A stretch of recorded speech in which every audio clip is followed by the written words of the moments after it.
Bonjour à tous, aujourd'hui on va vous parler de notre protocole 3R. Je vais vous l'expliquer en détail, comment il fonctionne et surtout pourquoi on l'a créé et pourquoi il marche du feu de Dieu. On attaque. Go!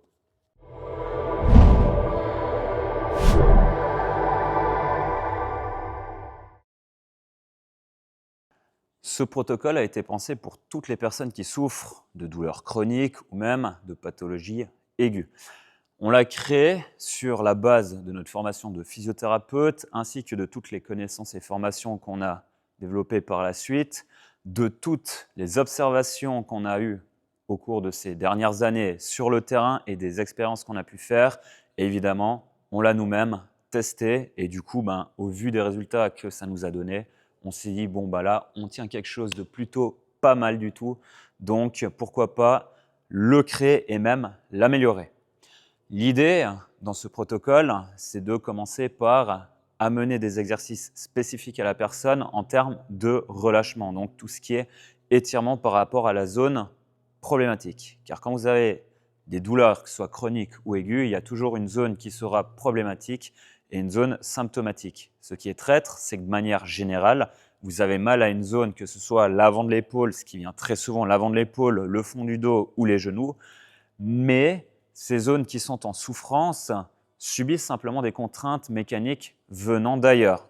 Très souvent, ça vient de la partie opposée de l'articulation. Parfois, ça peut venir d'une zone vraiment bien plus lointaine. Ce n'est pas impossible que vous ayez des épaules en souffrance par rapport à une ancienne entorse de cheville qui a mal été traitée, qui rend toute la zone, la chaîne posturale instable et qui mène à une zone bassin lombaire instable et donc l'épaule qui est en bout de chaîne subit toutes les contraintes mécaniques venant du pied. Ça arrive, ce n'est pas forcément toujours le cas, il ne faut pas non plus en faire une généralité. Tout comme de dire j'ai mal à une zone, c'est uniquement parce que j'ai trop répété un mauvais mouvement mal fait. Je l'ai déjà évoqué dans plusieurs vidéos, il y a vraiment plein de conséquences possibles. Le stress, une mauvaise alimentation, il y a vraiment d'autres facteurs externes qui peuvent être soit la source du problème ou soit amplifier une douleur. Les personnes qui sont toujours stressées vont très souvent simplement augmenter l'intensité de douleur sur une zone qui est en souffrance.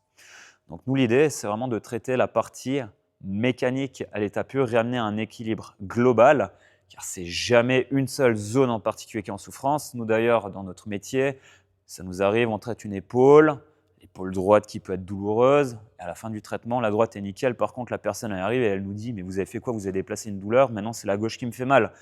Pas du tout, c'est simplement que la gauche était également en souffrance, mais était beaucoup moins tendue, verrouillée, enflammée que l'épaule droite qui était à la base douloureuse. Donc, on introduit toujours une partie étirement, stretching, sur les zones qui nous semblent vraiment problématiques qu'on a pu bilanter auparavant. Et en parallèle de ça, on ajoute tous les exercices de renforcement, beaucoup de travail au tempo, beaucoup de travail en unilatéral pour redonner de la tension de manière des plus équilibrées que possible. Et en fin de protocole, nous allons amener la partie réhabilitation, donc réathlétisation sur les mouvements qui étaient principalement problématiques ou des mouvements lésionnels par rapport à la personne. Pour faire simple, si je dois vous expliquer comment ça fonctionne au niveau mécanique, j'aime bien toujours donner cet exemple. On a un mât de bateau qui est ancré en fait, du coup, dans la coque. Et de chaque côté, nous avons une corde qui va venir s'attacher sur la partie avant et arrière.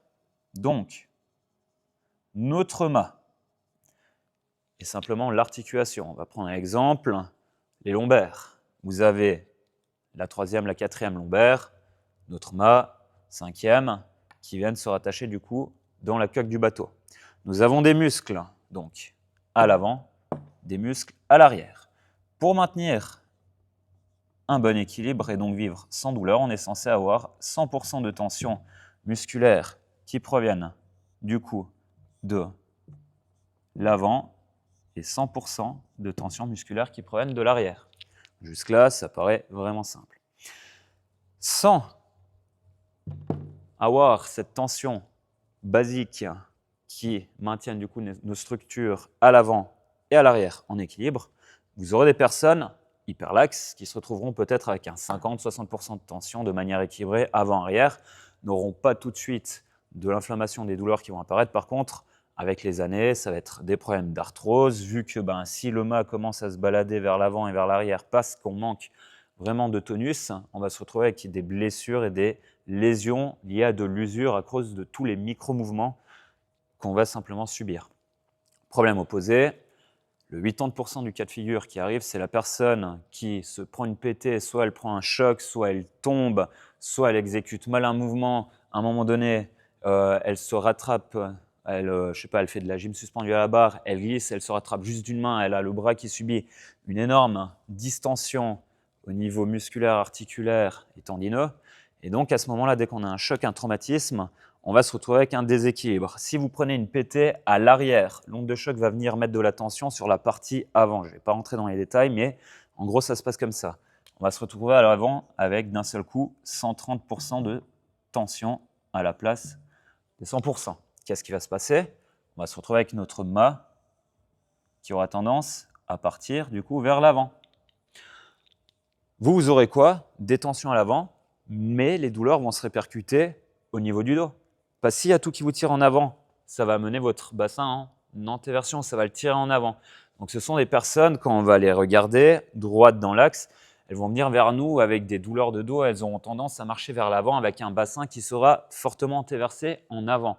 Ça va durer quelques jours, 7 à 10 jours, le temps que le corps ramène un équilibre de tension pour essayer de ramener le bassin dans l'axe. Ce qu'on appelle très souvent les lumbagos.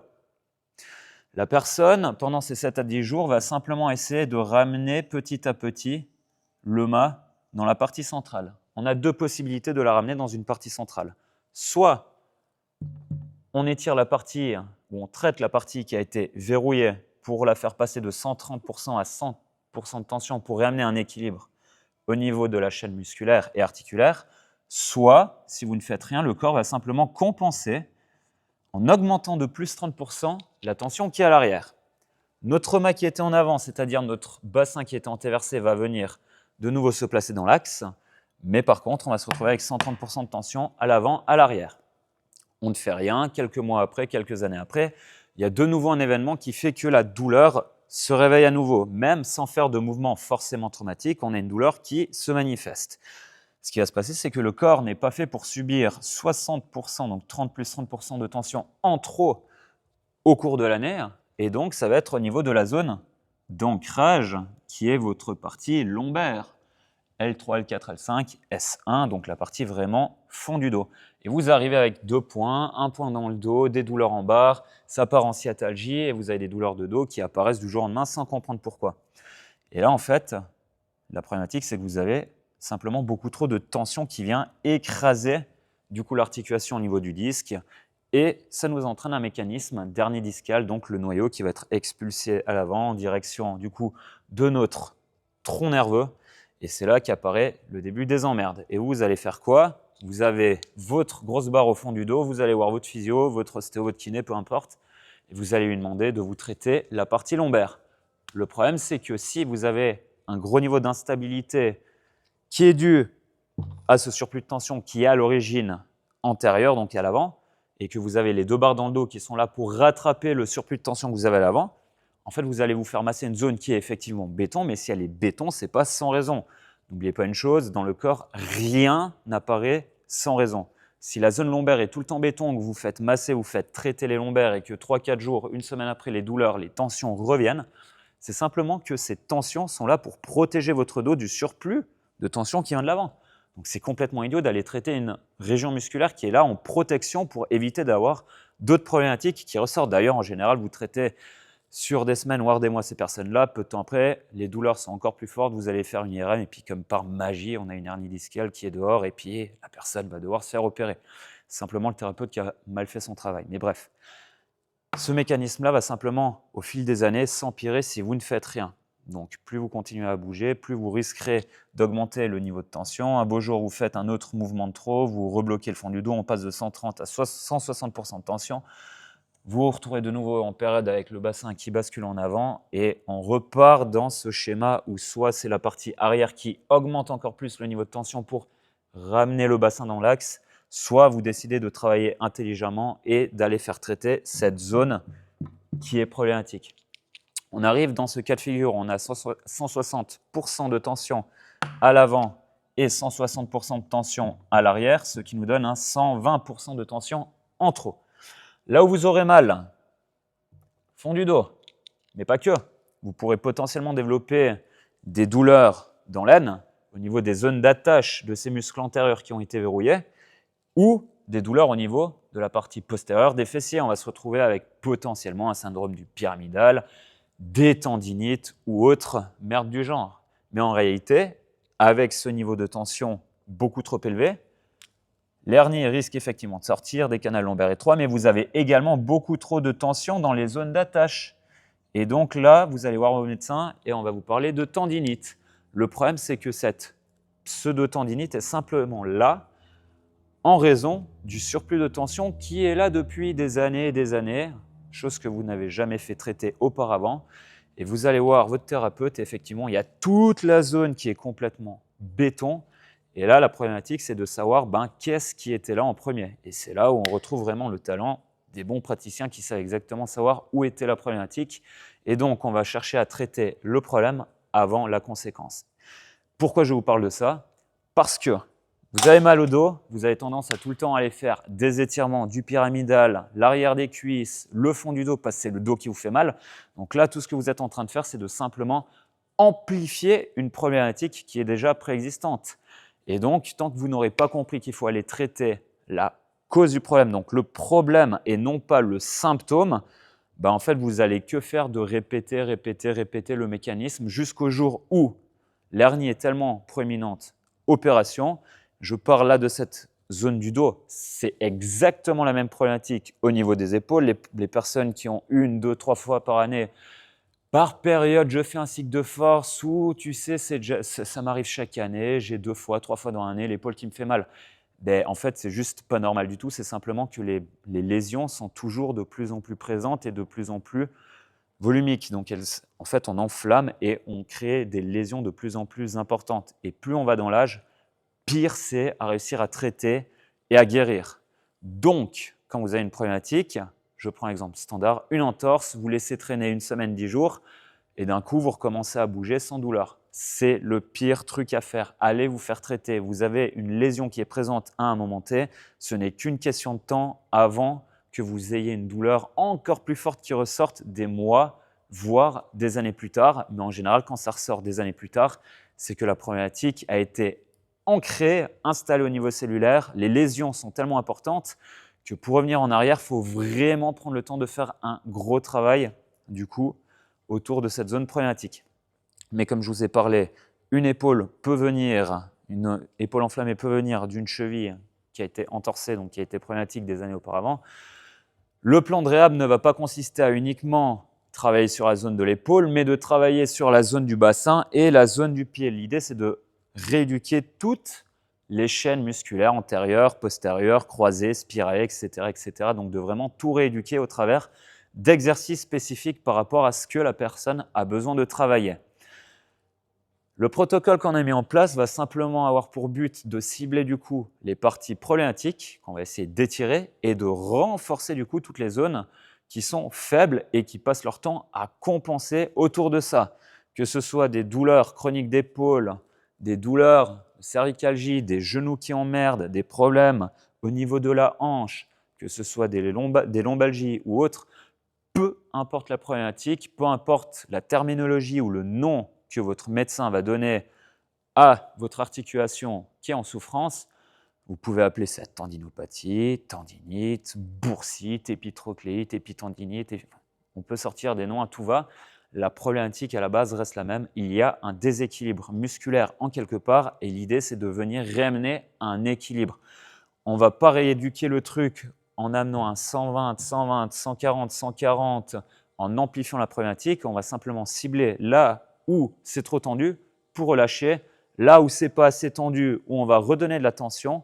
Et l'idée, c'est simplement de réamener un équilibre normal. Pour toutes les personnes qui sont également hyperlaxes, nous pouvons vraiment faire quelque chose pour régler cette problématique. On ne va pas travailler avec le même type d'exercice, le même régime de contraction que pour les personnes qui sont vraiment trop raides ou qui ont des douleurs chroniques depuis des années.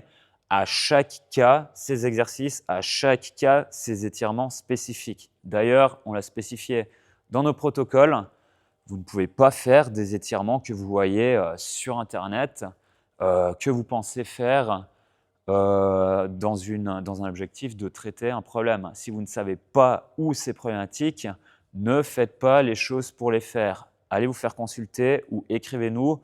Maintenant, on s'est suffisamment spécialisé dans ce domaine, on sait exactement quel test faire, comment mettre en évidence une zone problématique, comment mettre en évidence le problème du symptôme et comment y remédier. Maintenant, concrètement, par rapport au protocole qu'on a mis en place, vous avez 3 protocoles différents. Les protocoles concernant toutes les pathologies du membre inférieur, des membres supérieurs et de la zone spécifique sangle abdomino-lombaire.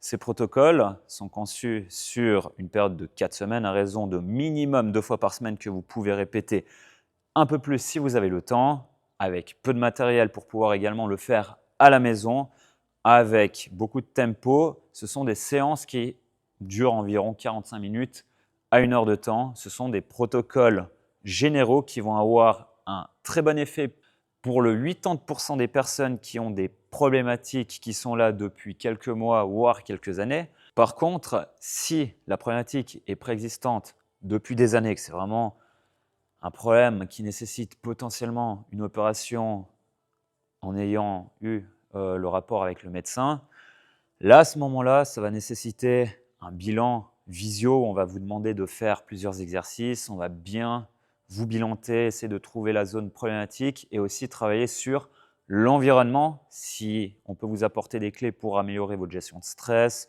au niveau de l'alimentation, vous apporter des conseils pour désenflammer votre corps. Et on a d'autres protocoles désinflammatoires également assez efficaces qu'on va vous apporter. Mais l'idée de cette consultation, c'est vraiment de rentrer sur la création d'un programme ultra spécifique par rapport à votre problématique.